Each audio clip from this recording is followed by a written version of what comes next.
Hello, everyone, and thank you for joining us. I am Dr. Anarita Bashaliva, along with co-host Dr. Victor Fett, Dr. Katerina Shrey, and our program producer, Professor Larry Sherey.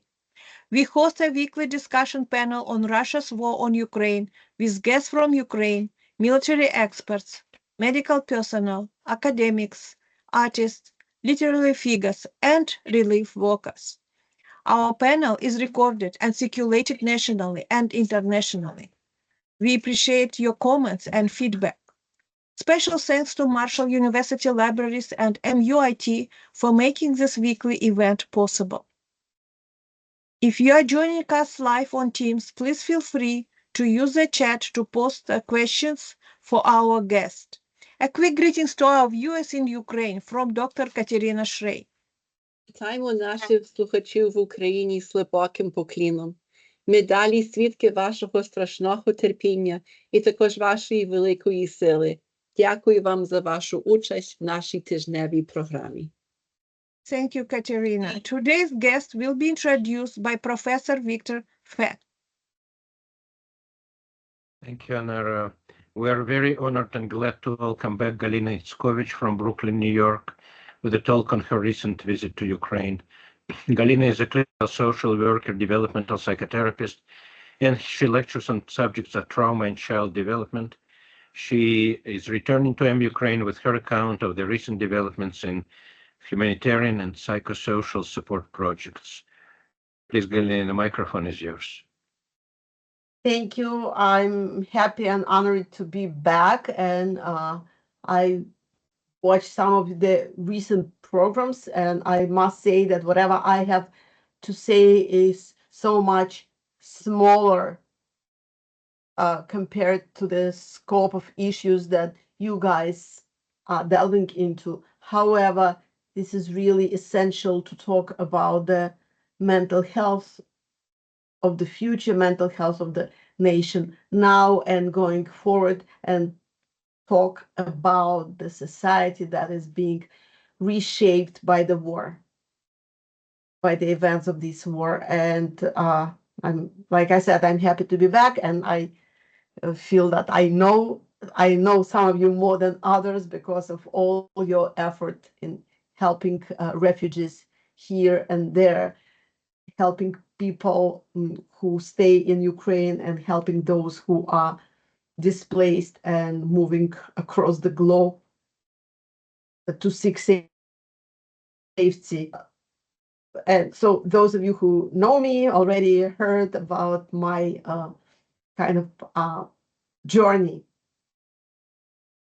being involved with helping Ukraine. My first journey to Ukraine took place as a professional, took place in 2015 when I was in Kyiv consulting families and neurodiverse children, and basically helping my former student and my colleague Angela Zayats, who is right now in Kyiv in charge of the Floor Time Center, to create a vision for her center to make it happen. And I must say that they're doing amazing things. They're moving ahead, and they're going through the events of this war with families and children in tow, and they move ahead. And that was my first visit. Then I came back in 2016. Then I came back in 2018, and we had an international conference. We had speakers from the US, from Indonesia, from Russia. At the time, people were going through Belarus to come to the conference. Those who were concerned with developmental trajectory of families and children. And I was back in 2019 with a seminar, but this trip in 2024 was quite different. It was not centered around families and children, but it was closely related to it because I was invited, and let me move to the next slide. and I tried to make it entertaining with some pictures from Lviv. And I didn't go far. I was in Warsaw. I was consulting there for 2 days on the way back, working with refugees who are stuck, who have been stuck in Warsaw for the last 2 years. And also I was in Lviv, and I was in small town outside of Lviv. And I was actually fine working remotely with whomever needed help during all this time. And also spearheading a couple of projects. One of them continues to exist. It's support groups that are multimodal, that are designed for adults, but also we allow in certain situations, we work on group by group basis, case by case. And we sometimes we turn it into children's groups that are run concurrently with adults groups. And we, as a group of therapists who are all over the world right now, working from different locations, but working remotely with families in, at some point we worked with the families in occupation. Now we're working with places that are post-occupation. We also have the war zone group 30 kilometers from the front lines, and people who have to deal with the war daily. But this time I was invited to come to Ukraine to help in designing the family and children's programs that would be a satellite of other programs. One was the program that worked with amputees, the rehabilitation center, huge rehabilitation center. Another one was the military lyceum that also accepted a lot of children who were orphaned by war or by other circumstances. And the staff realized the need for psychological services. I also visited a program that is kind of more up my alley, the rehabilitation center for children who are neurodiverse. But these centers also have to continue functioning during the war because the life does not stop. So what are my thoughts? I'm thinking about resilience, and I'm thinking about building the culture of resilience, because I was fortunate to look at and work a little bit, do some interventions in 3 programs. I had a chance to think about a different level of engagement for families and children. And let me say something about that, engaging families and children. I was working remotely. Okay, there were some delusions that we all shared. We thought that we were right there on the front lines, helping people who actively sought psychological help. We did not realize that there is a huge population in the background, people who did not come for help, people who actively, at this point, actively resist help. They are not ready. And this is a population that's been invisible to us, helpers who are sitting here across the ocean, and we are willing to help, and we are working. Some people are still working overtime, working with refugees who actively seek help and psychological support and advice and looking for techniques.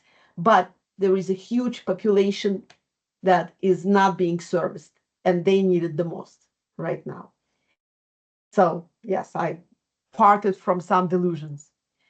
And also it's a unique opportunity for me, unique for me, to be there in those naturally occurring environments and naturally occurring interactions that I did not experience by working remotely. And yes, we, like I said, we worked with self-selected group, people who knew that help would be available. But we did not work right there in the milieu. We worked in a more or less artificial environment of the virtual contact. And yes, we catch people in various places in most unexpected situations, but we rarely see them in their natural environment. And our help is needed, as I found out. And that's going to be in my final takeaways. I did share my observations with teams, and it looks like some of them already use them. But okay, so the first one, the bigger assignment was to visit Superhumans, and Superhumans is the rehabilitation intervention center that is located outside of Lviv in a small place next to the military hospital. In Russian and Ukrainian, there are different words for hospitals, for military veteran hospitals, and hospitals for civilians, больница, госпиталь. So that was a hospital. So it's in the back of the hospital, but it's amazing. It's totally 22nd century. They work wonders. They create something unbelievable. And this is the statue in front. It says, "З дитинства мріяв стати термінатором." I dreamed from my early childhood to become a Terminator. Yes, this is a boy with the iron, in reality, it's bionic arm.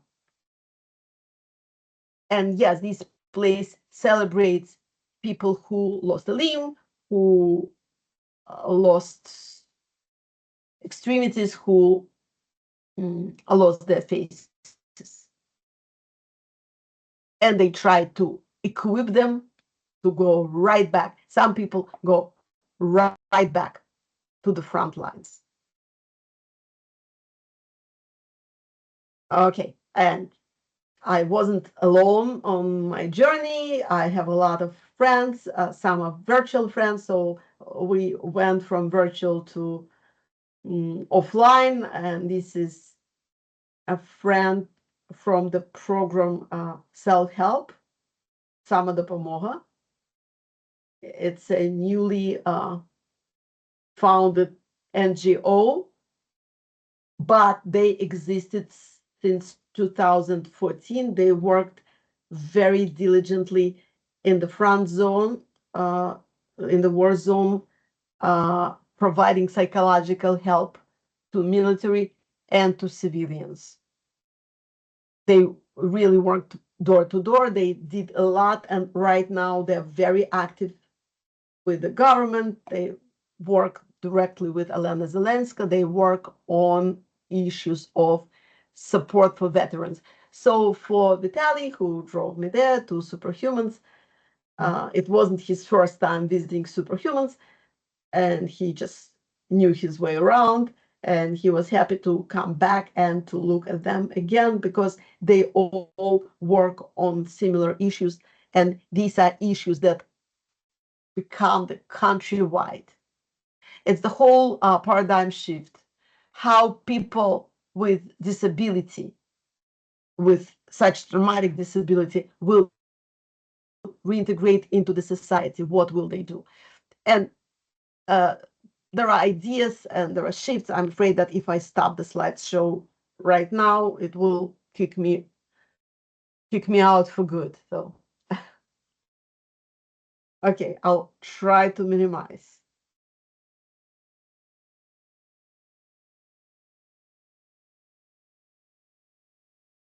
Okay, I'll try to talk to you directly.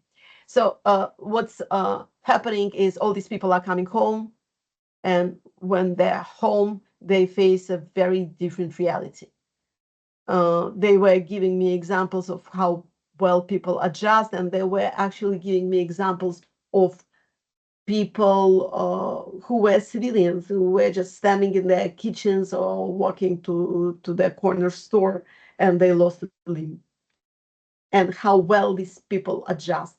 I found from all the stories I heard, interestingly enough, I had a sense that women adjusted better. But men experience this profound loss of the sense of purpose. And that's where the psychological service kicks in. Right now, they're in the process of building a new, brand new floor for mental health patients who also lost a limb. Because I think that they're getting closer and closer to the realization how much help is needed. My function was very different there because I was asked to look at some kids, amputee kids. I was also asked to think through the family component. We were even thinking about the retreat. And guess what? Now I can say that I failed royally. The families refused. They all had their excuse why they wouldn't participate in the retreat like that, mental health retreat for families. This is really scary. People who never asked for help, people who are seeing mental health through this stigma prism, the lens, and they're not ready to receive help. They don't even know that they need help. But unfortunately, families break up. People don't come back to their significant others. They go elsewhere. And Vitalik, who you saw on the previous slide, is very active in designing a program for amputees and veterans. And they're building the channel, the YouTube channel, where they will be given advice, but the advice is less psychological and more concrete.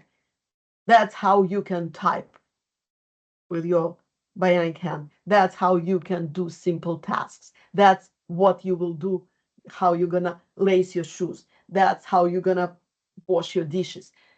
And I must, like I already said, the Superhumans is the place of the 22nd century. It's fully equipped for an amputee, without the leg, without the arm, with opening doors with just motion activated doors, ergonomic, adaptive cutlery. Everything is adaptive. Everything is wonderful. The swimming, the huge Olympic-sized swimming pool. They have therapists, occupational therapists working with them over time. In 2 weeks, they're gone. They go back home. Or some of them, like I said, come back to the front lines. Unfortunately, their survival rate is lower. Nobody actually had the statistics, but they have a lot of individual stories about people who would go back to the front line, and very soon the person will be lost. So it's not practical. I'm sorry to be so cynical and cold, but it's not practical to send people back to the front line, no matter how strong they feel, no matter how strong they are. Maybe the reaction time is changing. Maybe they're not as sharp and quick. Maybe they need an adaptive way of being there. But it's a lot of thinking. It's a lot of planning. A lot of people mentioned ramps to me. And yes, ramps are important. The adaptive doorways are important. The doorways that would allow the wheelchair to go through, adaptive elevators. Many, many things, technical things are doable. How do amputees adjust in the society? We don't know real well. I'll go back in time. I'll go back to February of 2024. That's how I met people from Superhumans. An article came out, an article about our groups that was written by Mitzi Perdue. Mitzi Perdue is a political activist and she's a war journalist. She is very active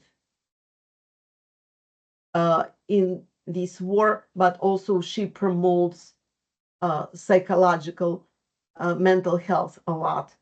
She's working closely with the organization that I work with, the Refugee Support Program of Psychoanalytic Psychotherapy Study Center. And she's been very helpful in every which way. So she wrote an article about unnecessary amputations.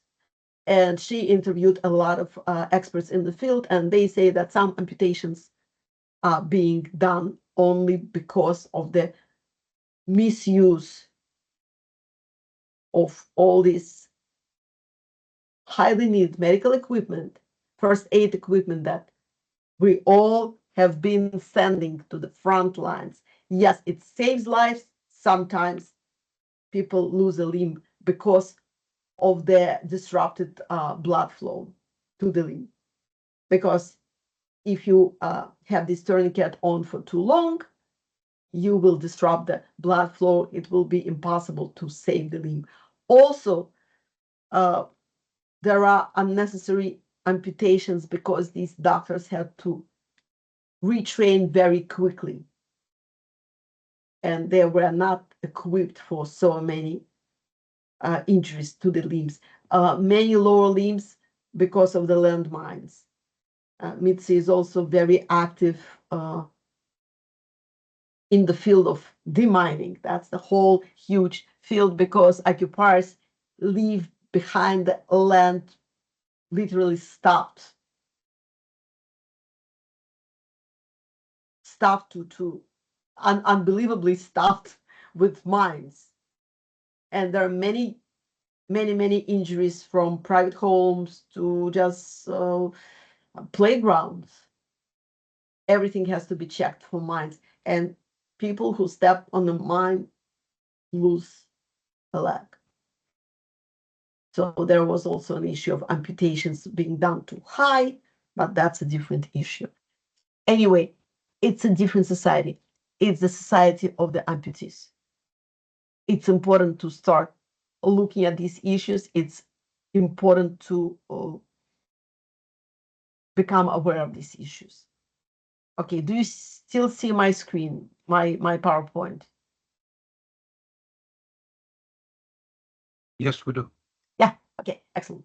Okay, so the second place that I visited was the Center for, it's not the second place, that's the third place that I visited. The second was the center, the rehab center for kids, neurodiverse kids. And I had my also thoughts and ideas for people who are running it, but well, it's outside of the scope of this presentation. They also have been affected by the war, but that's a different aspect. That's civilians and how civilians are getting affected, even in Lviv. And so many children are displaced. They're working with displaced children as well. Readjustment is very difficult. Once again, it's not the topic of today. So the third place would be the military lyceum. And they were on vacation, school break.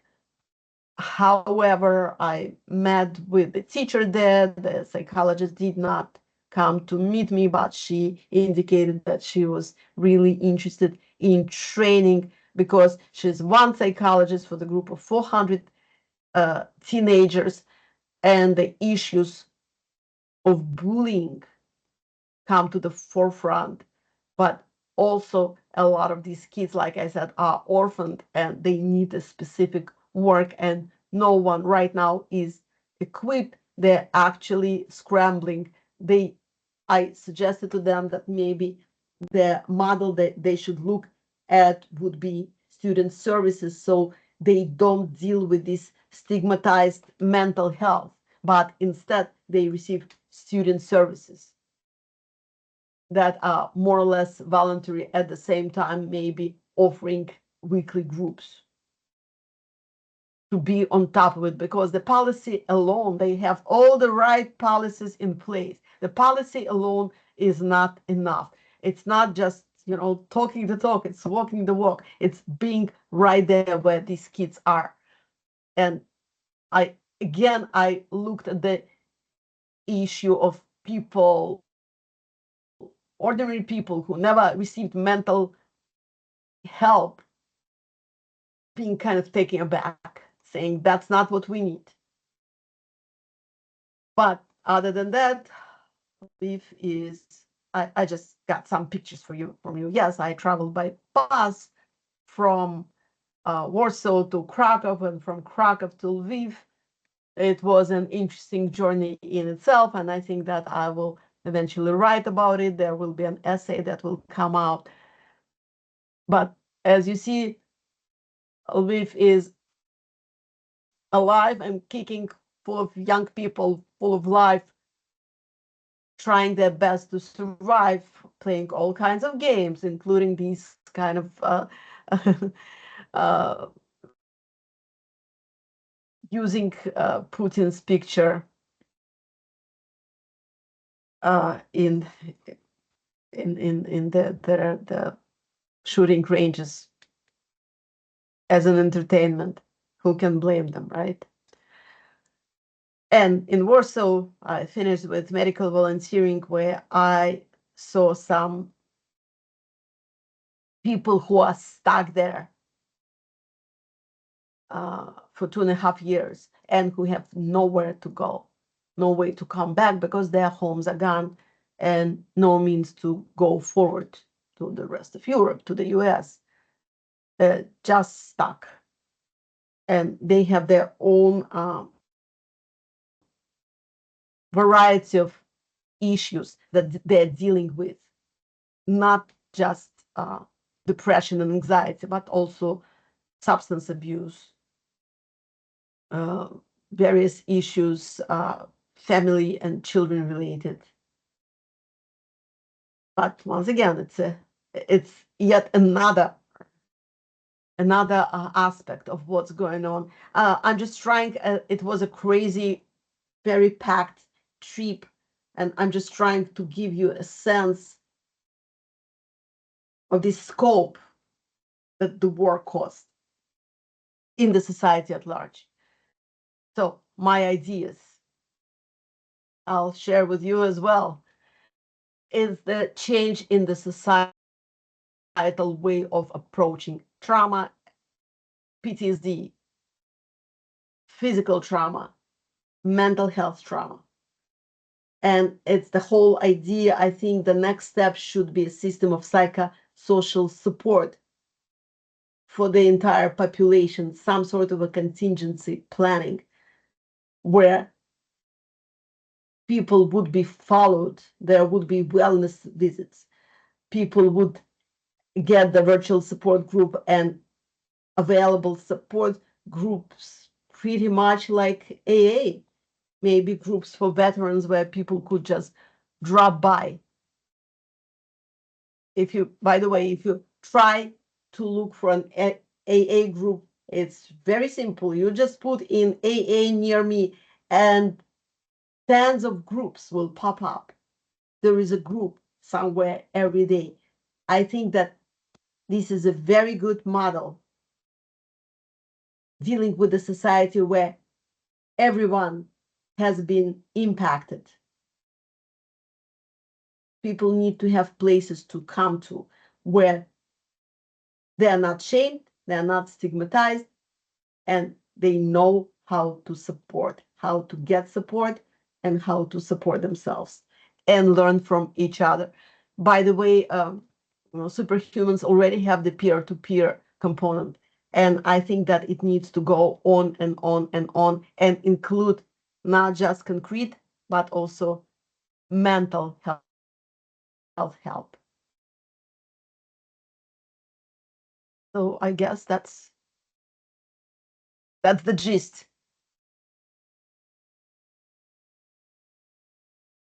I'm sorry I spoke too long, probably.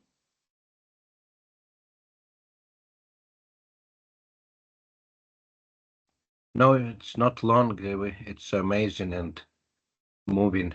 And thank you so much for sharing all this with everyone. I'm sure our moderators and viewers have questions. Please open your microphone and camera if you have a question. Raise your hand physically or electronically. We have plenty of time, please.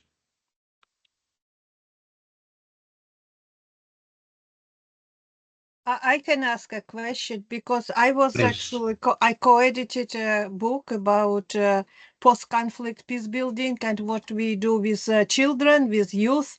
Actually, two books, one with women, another one with children and young men, how they could be integrated into peace building process. And there are many examples. We had chapter about Yugoslav wars and what they do, because a very similar trauma we can find in Europe also.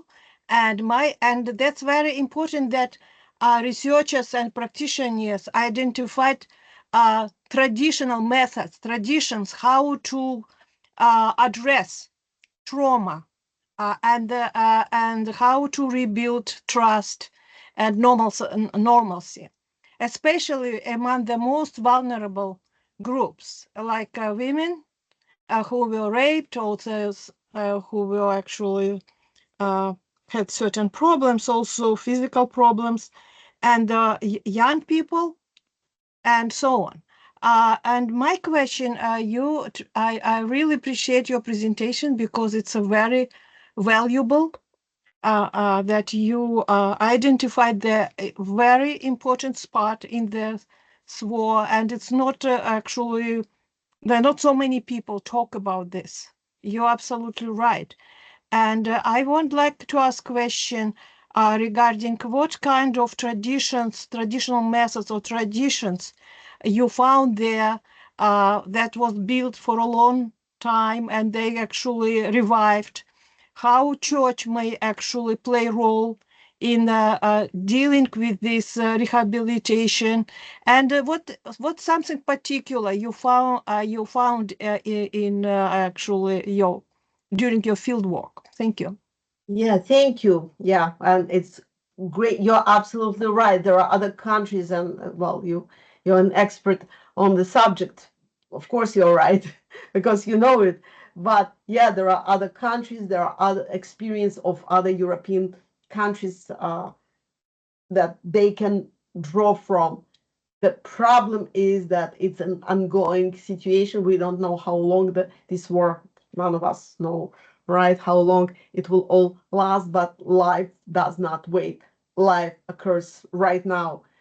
There are, Lviv is a good example of the, the heart of this situation, because Lviv is like like a pie, like 7 layers cake, not a pie, cake. So it's like people who are hanging out, people who are just living their regular lives. And I had encounters with people who got hurt while living their daily lives. And they were like, the war started for me 2 months ago. I never knew about the war because I had my animals to take care of, or I had my students to teach, or you fill in the blanks. People were just living their daily lives. But also the war is happening as they live their daily lives. I got a very similar sense from Kiev in 2018, where I was meeting with some people from the East, people who were working with some of the Pomoha people, by the way, people who were working with this acute stress and this prolonged chronic trauma. We were sitting in the middle of beautiful, laid back, sunny Krishchatik, and they were looking around saying, these people don't know what's happening to their country. But no, this is the reality of the country with the long-term ongoing chronic war. And now Lviv is like that. They have this very superficial level, but if you take an Uber and 30 minutes from there, you will be in the midst of the worst of the wars, because war veterans are there. being treated there. And civilians are also now war veterans in a way, war victims. So church absolutely is important. Church plays a very active part in rehabilitation, support, daily basics, humanitarian aid. By the way, the place where we had this mobile clinic in Warsaw is also associated with the church, with the Ukrainian church in Poland. And it's them, they rented a hotel in the beginning, then they found some other place, they're moving from place to place, and this is the clinic on wheels, and medical professionals come and volunteer a week, 2 weeks. I volunteered just 2 days, but I was happy that I did that because I saw some issues now on to dysfunctional kind of self-medication. It's obviously it's alcohol for Ukrainians, unfortunately, and alcohol has been there since forever, and now the problem became so much worse that I saw families who would come in saying, please help us stop. Yes, we attend meetings. Yes, we do everything that it takes to stop, but it's very hard to stop. And these are people who are self-aware, but there are so many others who are not self-aware, and alcohol opens the door to all sorts of problems, from medical to legal. Just demoralizing. The alcohol is not being sold or served to military, by the way, but there are other issues with some homemade drugs, street drugs. So there is coping and there is maladaptive coping. So thank you very much for your comprehensive answer. And what kind of recommendation you can offer for local and international institutions dealing with this problem? I would say just be there. Just try to create a network of services. It's the network and it's the consistency of the work. I must say that so many good things are already in Ukraine. I recently had a short meeting with Dr. Joshua Kramer, who was your guest at some point, and they're doing a wonderful work creating the master's in counseling program. So it will create the multi-level mental health help, and also that's a step towards the standard. There should be some standard, golden standard, because so many people jump in. Mental health help is still not licensed, unfortunately. So many people just jump in because they feel like helping, or they just learn some cool technique, but there is no basis, there is no foundation. So I hope that my students and students of my students who are working now in developmental psychology and developmentally based treatment are creating this foundation. However, so many trauma therapists are just quickly, equipped with techniques, trauma therapists who weren't therapists to begin with, who never had the basic education of a therapist. So, yeah, I would say creating a network of real specialists, of real specialists in different fields, and trying to meet the need, to offer psychoeducation and offering help, I think will come to the forefront, because the society needs to go on. The society needs to heal some wounds. Well, the most important main wound is still there. It's still open. It's still bleeding. And move on no matter what. Because they definitely need the new generation of motivated people who will fight for this country.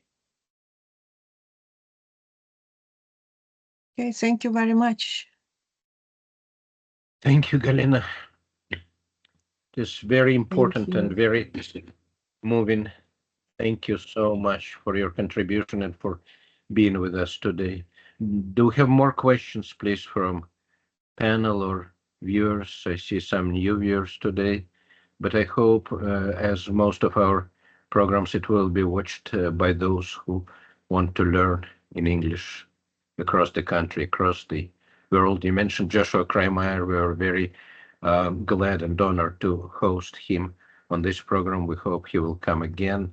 We have our constant contributor, Dr. Carol Smith, trauma expert from our university, who invited Dr. Kremeyer. So things are building up slowly, and hopefully we will be soon talking about post-war time after this harrowing experience. If I hear no more questions or comments from our live viewers, I will conclude this program for today and say a few words in Ukrainian to our potential viewers in Ukraine. Please. Дорогі брати і сестри в Україні. Yes, please. Well, Question. I just saw an email from Dr. Smith. Yes. Uh-huh. There was some who needed to leave earlier. I think she's CC'd most of you, but I think it's important to read it. There are so many things I want to say. Ukrainians are immensely resilient, and I also get the sense that Ukrainians hold a lot in that needs to come out. But things can come out only when it is safe, and it is clearly not safe. This whole effort will take time and systematic interventions for those who have lost limbs to be embraced by their communities. And yeah, I couldn't agree more. I think it's a good closure. Thank you for closures, Carol, and thank you for your care. Дорогі брати і сестри в Україні, ми тримаємо вас у наших щоденних думках і молитвах. Нехай милосердний Бог береже вас у своїй опіці. До наступного тижня ми прощаємось. Слава Україні!